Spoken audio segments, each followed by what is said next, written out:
राधे राधे दोस्तों। आज की कहानी है एक जाट और सुनार की। बहुत ही मज़ेदार कहानी। एक था सुनार और एक था जाट। दोनों के चोरों और ठगों से संबंध थे। चोरी और लूट का सामान खरीदने और बिकवाने में इन दोनों का हाथ रहता था। कुछ दिनों बाद इन दोनों में मित्रता हो गई थी। कभी कभार एक दूसरे के यहाँ आते जाते तो मेहमानों जैसी खातिरदारी होती। चोरों का माल न आने से दोनों का काम ठप्प सा हो गया था। फिर भी सुनार की दाल रोटी का जुगाड़ होता रहता था। एक दिन जाट सुनार के नगर में आया। तो सुनार के घर भी गया। सुनार का आदर सत्कार किया और शाम को सोने की थाली में भोजन कराया। जाट खाना खाते समय स्वाद तो भूल गया और चमचमाती थाली को देखता रहा। जाट की नजरें थाली पर गड़ी थीं और सुनार की नजरें जाट के चेहरे पर। सुनार ने सोचा कि जाट है तो मित्र, फिर भी कहा जाता है कि चोर चोरी से जाए, हेरा फेरी से न जाए। जाट से बच के तो रहना ही पड़ेगा। सुनार ने उसे रात को सामने वाले कमरे में लिटा दिया। जाट थाली को हथियाने के तरीके सोचते सोचते सो गया। सुनार ने सोते समय अपनी चारपाई पर छींका टांगा और उसमें थाली रख दी। उस थाली में एक लोटे की सहायता से ऊपर पानी भर दिया और उसके नीचे सुनार सो गया। जाट की रात को आंख खुली तो उस थाली को तलाशने की सोचने लगा। उसकी नजर सीधी सुनार के ऊपर छींके पर रखी थाली पर पड़ी। वो आया और बड़ी सावधानी से थाली को हल्के से छुआ और उचक कर देखा, थाली पानी से लबालब है। थोड़ा सा धक्का लगने से थाली का पानी छलककर सुनार के सीने पर गिरेगा। जाट के दिमाग में एक युक्ति आई। उसने चूल्हे की राख एक दूसरी थाली में भर ली। सुनार के कमरे में पहुंचकर वो छींके पर रखी थाली में राख डालता गया। राख वाली थाली सारा पानी सोख गई। उसने सावधानी से थाली उतारी और घर के बाहर निकल गया। थोड़ी ही दूर सामने एक गड्ढा था। जाट ने थाली उसी गड्ढे में गाड़ी और आकर सो गया। सुनार की आंख खुली तो उसने ऊपर देखा, थाली गायब थी। वो उठा और दबे पांव जाट की चारपाई के पास गया। उसने देखा कि जाट के पैर गीले हैं। वो समझ गया कि जाट थाली को सामने वाले गड्ढे में गाड़ आया है। सुनार गया और उसने गड्ढे की तली में टटोलना शुरू कर दिया। थाली मिल गई। सुबह होते ही जाट तैयार होकर घर जाने लगा। सुनार ने उससे एक दिन और रुकने के लिए कहा। जाट रुक गया। जाट को फिर उसी तरह की चमचमाती थाली में खाना दिया गया। जाट ने उस थाली को ध्यान से देखा और पहचान गया। थाली के एक किनारे पर एक जगह निशान था। जाट समझ गया कि सुनार वहां से थाली निकाल लाया है।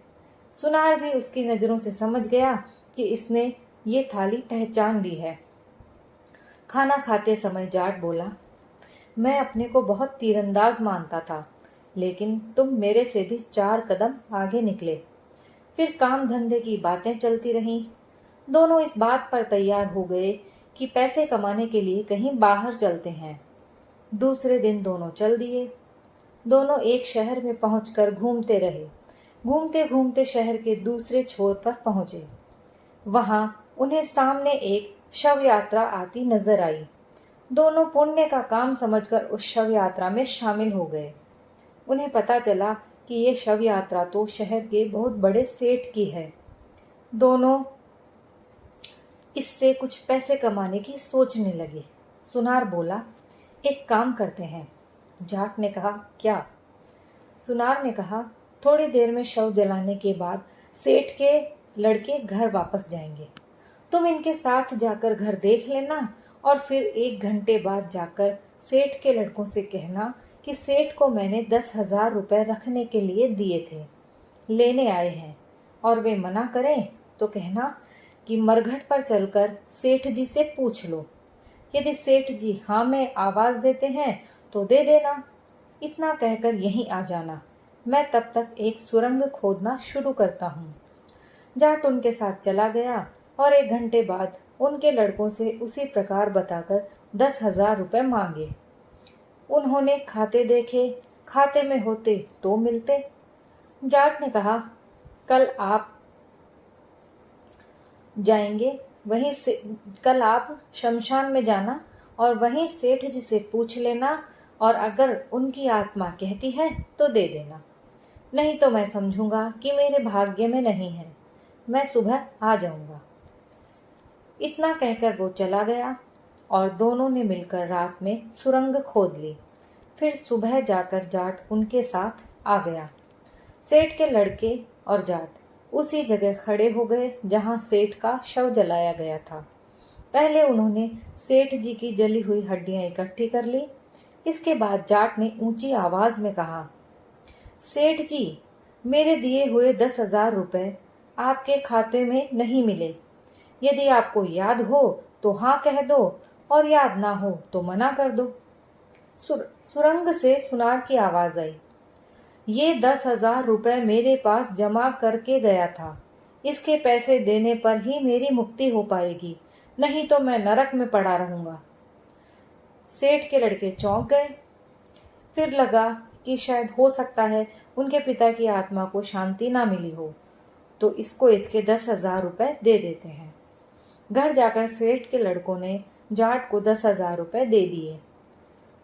जाट रुपयों की पोटली लेकर सीधा अपने घर चल दिया। सुनार भी जानता था कि वो सीधा घर जाएगा, इसलिए उसके जाते ही वो सुरंग से निकल आया और जाट के घर को चल दिया।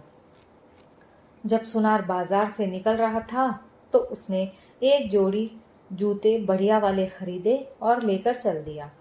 अब जाट का घर करीब 2 मील रह गया था। उसने वहीं रास्ते पर उसके आने की प्रतीक्षा की। दूर पर उसे जाट आता दिखाई दिया। उसने एक जूता वहीं डाल दिया और आगे बढ़ गया।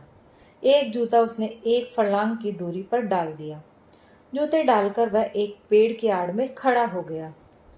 जब जाट पहले जूते के पास निकला तो उसका मन ललचाया, लेकिन एक जूता होने के कारण वो आगे बढ़ गया।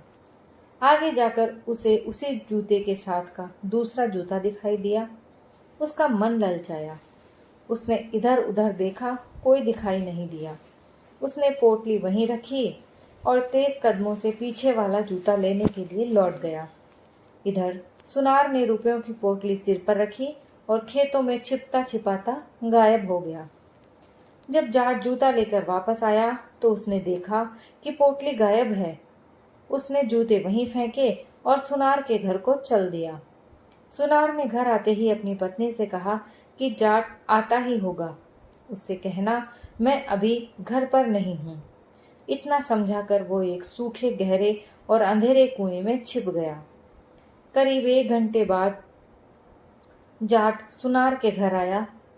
जाट ने सुनार के आने के बारे में पूछा तो उसकी पत्नी ने कहा, वे तो तुम्हारे साथ ही गए थे, यहाँ तो नहीं आए। आप उन्हें कहाँ छोड़कर आए हैं? जाट समझ तो गया कि ये औरत भी झूठ बोल रही है।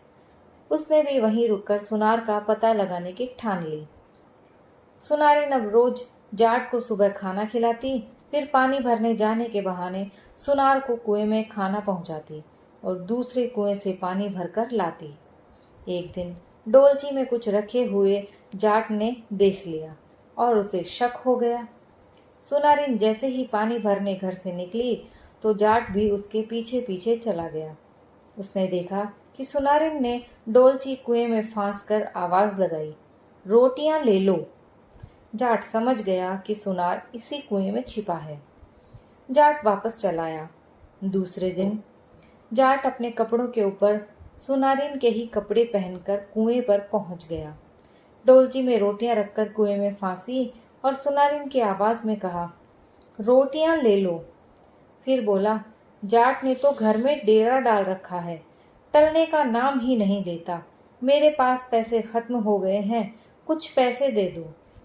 सुनार ने कुएं में से कहा, यहाँ मेरे पास क्या पैसे रखे हैं? पानी की घिनीची के नीचे रुपयों की पोटली गड़ी है, उसी में से निकाल देना। इतना सुनते ही जाट ने डोलची खींच ली। उसने लहंगा फरीहा उतार कर डोलची में रखी और डोलची एक खेत में फेंक कर तेजी से चल दिया। जैसे ही सुनारिन सुनार को खाना देने निकली, वो घर में घुस गया और बिनोची से रुपए निकालकर ले गया। उधर सुनारिन ने डोलची फांस कर आवाज लगाई, रोटियां ले लो। तो सुनार ने कहा कि तू अभी तो रोटियां देकर गई है। तुरंत उसी क्षण उसके दिमाग में आया और बोला, जल्दी निकाल कुएं से बाहर, जाट सब रुपए लेकर चला गया होगा। दोनों घर पहुंचे तो देखा कि पानी की बिनाची खुदी पड़ी है, उसमें 1 रुपया भी नहीं निकला। सुनार बड़ा दुखी और उदास होकर बोला, मैं खुद को ही सबसे अधिक होशियार समझता था, लेकिन मेरे जैसे होशियार दुनिया में एक से बढ़कर एक पड़े हैं। दोस्तों, कहानी यहीं समाप्त होती है।